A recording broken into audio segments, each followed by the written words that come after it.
Let's talk about problems, though, because of course the game was not out without its problems. Certainly for Liverpool, you've got a sensational problem there at left back, haven't you? Yeah, it's one of those where I think every Liverpool supporter agrees that left back is a problem, particularly because we don't really have any competition as such for Moreno, who has gone through a bit of a difficult spell. I think Klopp believes in him, obviously, to improve. He believes that Milner can do a good job there this season, I think. But still, I refuse to think that the club isn't looking for a good option in the transfer market on left back. I don't think they will buy just anybody. And Klopp talked about that a little bit on his press conference today as well. You need to find sort of a player that you're confident is going to actually come in and improve things. Otherwise, he doesn't seem too interested. So, yeah, it's challenging now with Moreno because on one hand, he had a difficult match. Do you drop him and don't show any confidence? Is that going to knock him his confidence a bit? So it's that dilemma, isn't it? Backing a young player, is it going to get worse or not? And yeah, let's see. I think he's going to start again in weekend, but who knows? He had a bad game, did he not, Gianluca? Yeah, he was definitely Liverpool's liability on Sunday. I mean, he gave away the penalty first and foremost, and then as the game wore on, it was actually quite strange how Arsenal weren't attacking that left side because he has been known to be quite suspect defensively.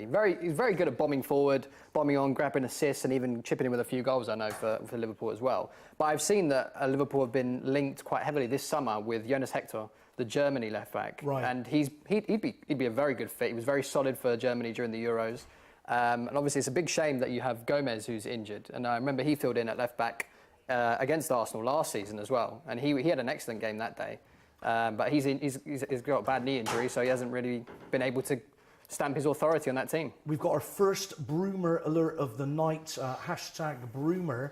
Let me throw this name at you, chaps. The Porto left back, Bruno Martins Indy. Sounds more like a Jamaican 110-metre hurdler. But no, he plays for Porto at left back. Bruno Martins Indy. Any info on him, Gianluca? I mean, I know that he plays for the Dutch national team, I'm pretty sure. I haven't seen too much of him, but anyone could be better than Moreno at the moment because he's lacking in confidence, especially. I mean, he hasn't got that competition at left back, like Jan has said.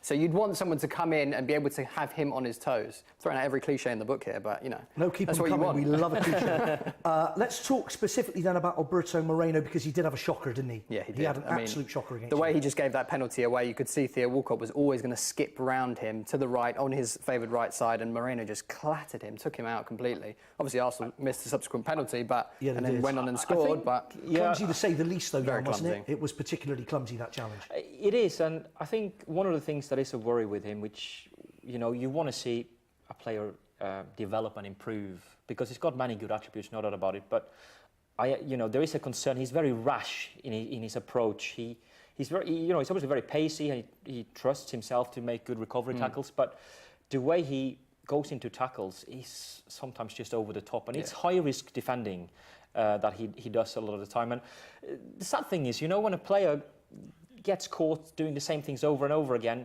gradually, fans and everybody turns and focuses on it. So you reach a state whereby you almost get targeted as well. I actually feel a little bit sorry for him as well, because now everything is going to be his fault. I mean, he's also like 25, 26 now, and he hasn't really had 20, that 24, I think. But or 24 even, and he hasn't really.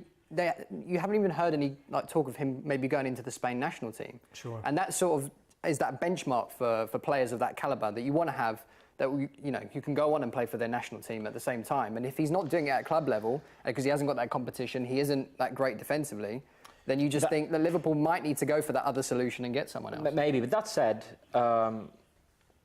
in the overall scheme of things, I don't think the left-back position is the most important position in the team. I hope that either he improves or we get a solution with Milner or something like that, maybe we buy a player. But even that, but I think there seems to be almost like too much effort and time being spent on the left-back position, both by fans and media as well. I think it's a little bit over-exaggerated, but I understand it because it becomes such a focal thing because it's so obvious.